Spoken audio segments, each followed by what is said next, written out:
You guys, welcome back. So, this is part two to my day in the life of a nurse navigator. If you haven't watched part one yet, go ahead and watch part one. And in that video, I share with you my day at work.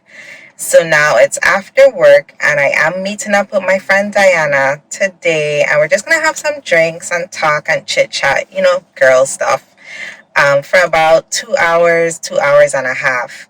This is something that we normally do like every week, every other week, depending on our schedule. And it's just something to keep us sane and keep us up to date with each other, meet up, and just do the girls thing. So we'll be here for a bit. I will be sharing with you guys a little bit of what we talk about and how it goes here. Don't forget to share, subscribe, and of course like my video for more content. And I will check up with you guys when I get inside. She's here, you guys. Finally, I'm sorry.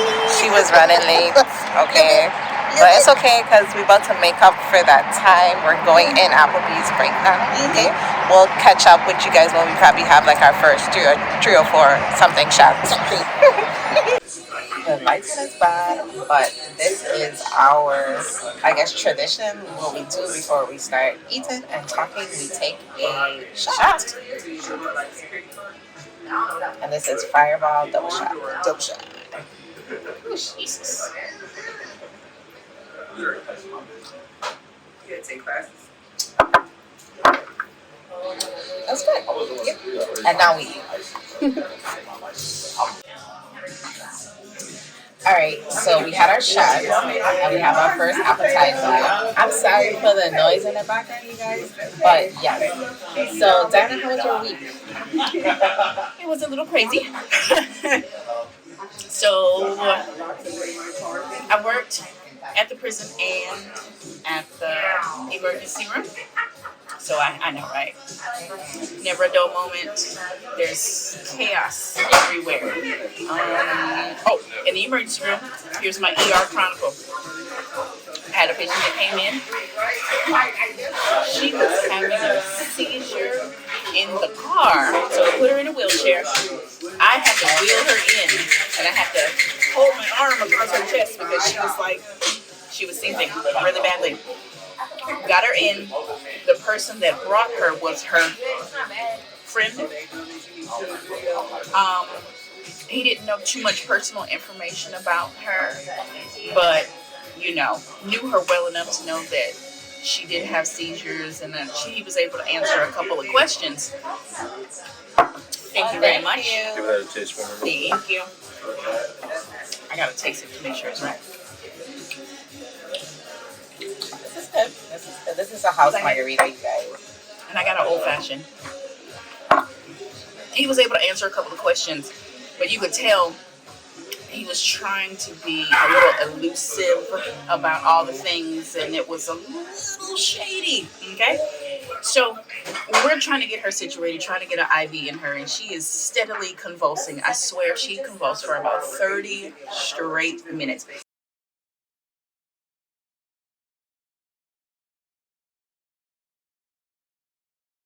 And for anyone who knows anything about seizures, that is exhausting. It is exhausting. So we were able to get an IV in her after a couple attempts and got her stable and situated. And we were asking questions about her because if you go to the hospital, emergency room or otherwise, you have to check in, of course, right? We couldn't find her driver's license. We couldn't find any, identification for her. He had a letter, so we were able to look her up in the computer. We found her. How did he get a letter? He was looking in her bag, so she did have some personal effects, and it was a bill or something with her name and address on it. Okay.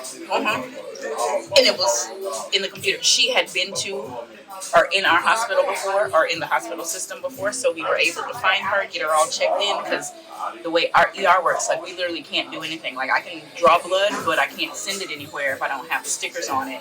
So we were kind of stuck. Can't give her meds until we have, the ability to scan and put it all in the computer, because,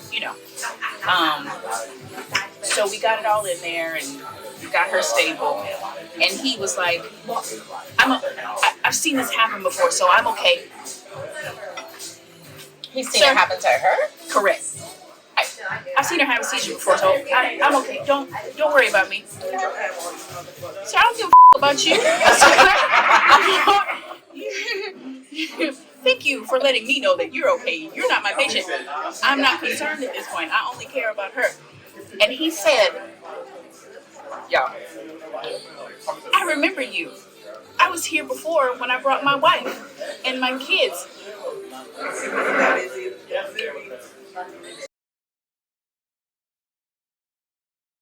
So you already know I was like, He said that in front of her? he said, but she was still seizing at the time, so you know, I can't confirm or deny whether she heard any of those things, but I mean, like, it was floating out in the air. Jesus heard it. I don't. I brought my wife and kids. I remember you. Oh, okay. How you doing? You again. How your wife doing? And of course, we had to ask him, so how do you know her? How are you Good question. related to her? Good question. Oh, I'm just her friend. Y'all, sometimes when you know, you know. Mm-hmm. We know. We know. Okay, friend. Okay. So when he pulled up, because she was in an active seizure, he parked like in the little circle drive. Okay, I'm gonna go move my car. Yeah, he moved it. He moved it probably back to where his wife was, because he left out of that emergency room and did not come back. He left her. He left her there, and he did not come back. He did not come back. I don't need to. He did not. He was at that point where he recognized his wrong, where he knew that it would come back and bite him in the ass. And, double deuces. Because, I mean, he didn't even say bye. I didn't know where he was going. Because, you know, some people were like, oh, I'll be right back. I'm going to just move my car. Nah, he slid out that door. Hopped in that minivan. And left. Because remember, wife and kids? Oh, yeah. And With the car seat in the back. And left this young lady. But is she okay? Yeah, she was fine. Did she get a ride home? Or did No. She had not. By the time I left, she was still asleep. Like, okay. She had not woken up. No. So, but she was stable. She was stable. So we will take that as a win. Oh, she gonna call him. I'm sure she will call him, because okay. I would have called him. Because first of all, you're not gonna leave me. You must be out of your goddamn mind. Because if that was the case, he should have just called the ambulance to pick her up. Yep. Mm-hmm. And not be so involved and then just leave her hanging. Because he left her hanging. Be careful out there with these men. Because you know that's a mess. Mm-hmm. And so that's my ER chronicle of the week.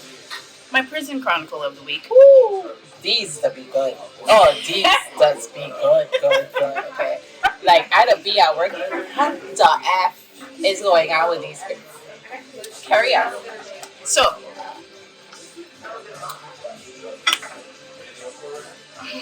I don't even know which one. Because it's never a dull. I know, right? Oh, okay. I haven't even started on mine. So, my prison chronicle. Had a patient come back from the hospital. So these inmates, and you know, when they're with us, I call them patients, because when you step in the infirmary, when you're with me, you're a patient. You can be an inmate when you walk out the door, but when you're with me, you're a patient. And I treat you like a patient. I care for you like you're a real person, all that stuff. These patients sometimes like to swallow things. They like to hide things in places, in orifices that you sometimes should not stick. Not sometimes, ever stick things. So this one patient, he decided to take a piece of a domino and stick it up his penis. Who does that? I was like, what word am I going to use? Penis. He stuck it in the shaft of his penis. I don't know why. I don't know why he did that. I did not ask. You know what I'm like? I think I did because I saw him when he did it, but he had been in the hospital for several days. He was gone for over a week. He ended up having 3 surgeries on this penis of his to remove this domino or this little piece of domino. And he also had latent tuberculosis.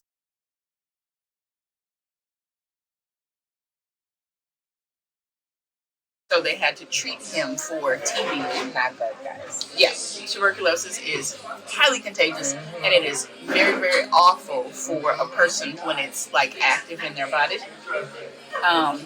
So he was on medication for his tuberculosis, and he was several days in the treatment. So he was okay to come back and be amongst population because at that point, you know, like he was good to be around other people. Kind of like COVID. You know how they tell you to wait your 5 days or whatever it is. Yeah. And you're not contagious anymore. Yeah, tuberculosis is kind of like that too.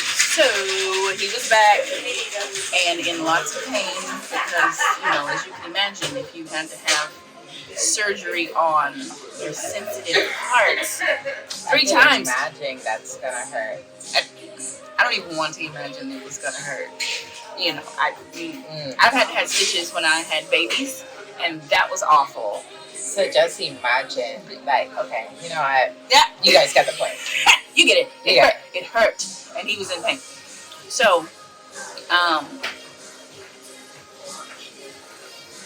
we did his vitals, you know, when they leave the facility and they return from the hospital or wherever they go. If they go to another unit and return, we have to check their vitals and check their weight just to make sure they're stable before we send them back to their house. And he was. I have another one. True. Thank you. She needs another. But Excuse me, I have allergies. So yeah, we sent him along his way, and of course at that point he said that he was never going to stick a foreign object in his man parts again. but We can hope. we can hope that he doesn't. Because I mean, at the end of the day, Is he coming out? Is he one of those patients that's gonna come out of there? you know what? I don't know. I have no idea. Because, you know, at the facility I am, you know, like when you're in a prison, you have a sentence of 2 years or longer, which could include life. So you might not ever see what they call free world again. And I don't know. I don't know what he's in there for. I don't know how long he's supposed to be in there. But this man decided to stick a piece of domino in his penis. And got it stuck because he couldn't get it out. And had to get it surgically removed. On that same token, I had another patient that stuck a piece of a razor up his penis. He also stuck it far enough where he couldn't remove it. But then, Thank you. it was in there. And I guess he got kind of comfortable. He forgot it was in there. And you know how men do when they go potty? Because I'm about to give you an example. And you know, you pee-peeing in the potty. And then you take it and shake it. So wherever he grabbed it and shook it, that was where, like a corner of the razor was. So when he squoze his penis to get that last little bit of pee out to shake, it cut him from the inside out. Not out, but just from the inside. Like it didn't poke all the way through, but it poked enough for him to start bleeding. Yeah, like he was bleeding a little bit, and then he was afraid to pee. I mean, I would think so. Because he didn't want the razor to move. But I mean, my question is, why just Why stick did it you put it in the there? first place? Like, why would you put it in there? You know why he put it in there? Because he wasn't afraid of sticking things in his penis because this particular patient, now mind you, this is a totally different patient from the domino patient.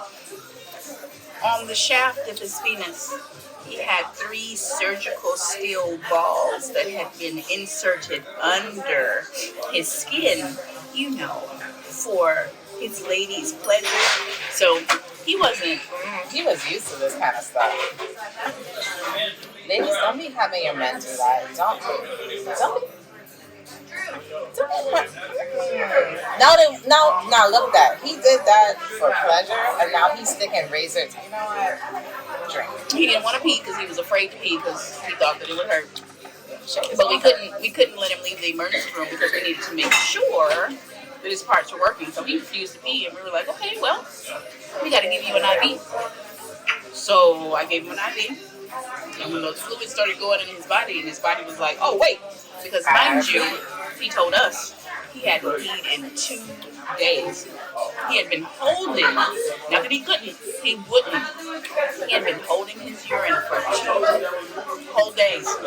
No problem. We got you. Oh, you gonna pee. You gonna pee. And he did.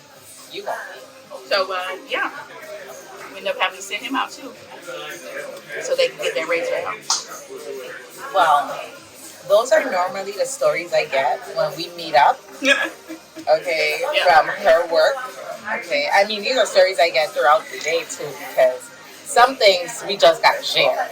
I'd be like, he did what? Oh, no. Diana, what? He swallowed how many pills? This is me all the time. But you guys know my stories are more sensitive and I don't have anything crazy to talk about. But I do share my knowledge from, what I learned at the oncology office. And then now we're going to drink and we're going to eat and we're going to talk about some other stuff. Some good stuff, okay? Good. So I'll check in with you guys a little later. Let us catch up on what's been going on. We're going to talk about boys. We're going to talk about the boys, them. The boys. We're going to talk about I don't know.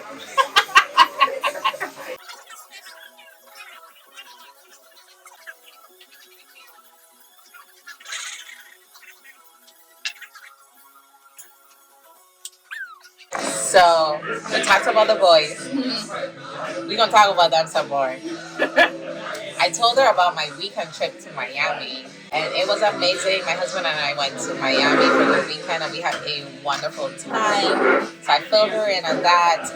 I filled her in on the patient who wants us to remove the fact that she told the doctor that she started drinking at 14, and the doctor put it in his notes as medical history, and now she wants us, the nurse navigators, to delete that out of her medical history. Well, honey boo boo, you told the doctor that you started drinking at 14, and he put it in your chart, and there's nothing I can do about it. Let me tell y'all, don't ever tell your nurse or your doctor anything that you don't want us to put in the chart.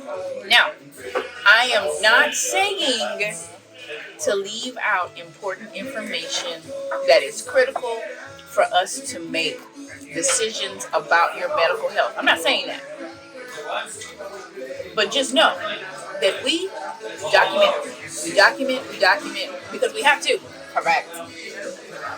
So, if you are going to be upset about some personal information that you have given told us, the doctor, okay, you came in on your new patient consult, and let me just make this clear, that's not the patient that I saw today. This is another patient on another day. Yeah, this is a completely different patient. Because we don't ever give same day chronicles. But she went into her chart and she looked up her stuff and saw that in her medical history, it says that she started drinking at 14.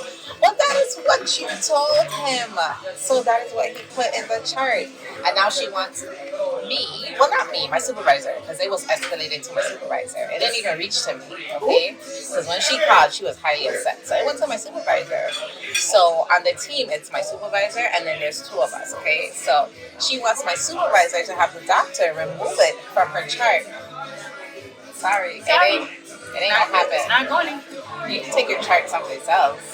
They still won't remove But it either. right now I review, but you started drinking at 14. That's what you said, and that is what we put.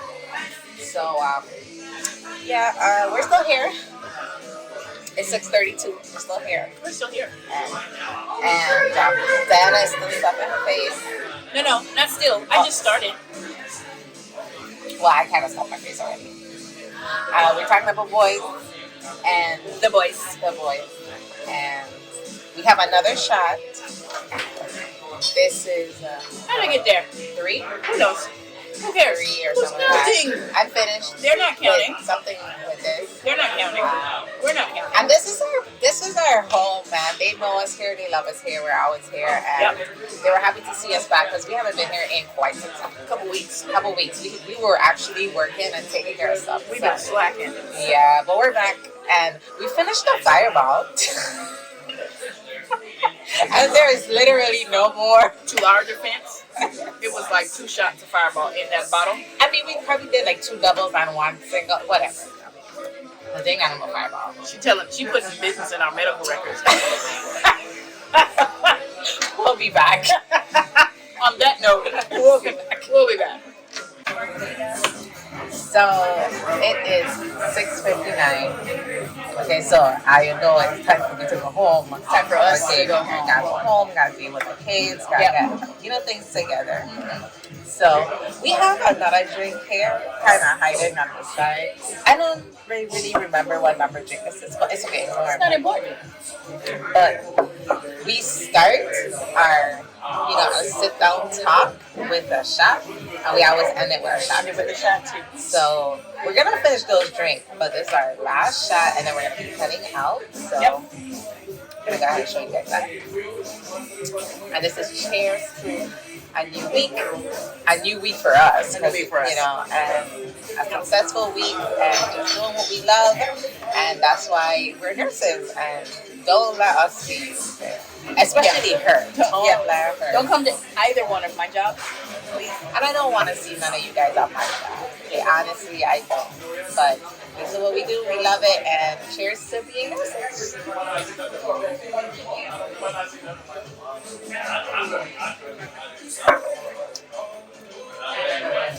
Don't forget to share, comment, subscribe, and of course, like my video for more content. Again, if you haven't watched part 1, go ahead and watch part 1. That's where I share with you what I do at work. That's it, in the life of a nurse navigator. And this is part 2, me hanging out with my bestie, Diana. And I will catch up with you guys in my next vlog. Bye!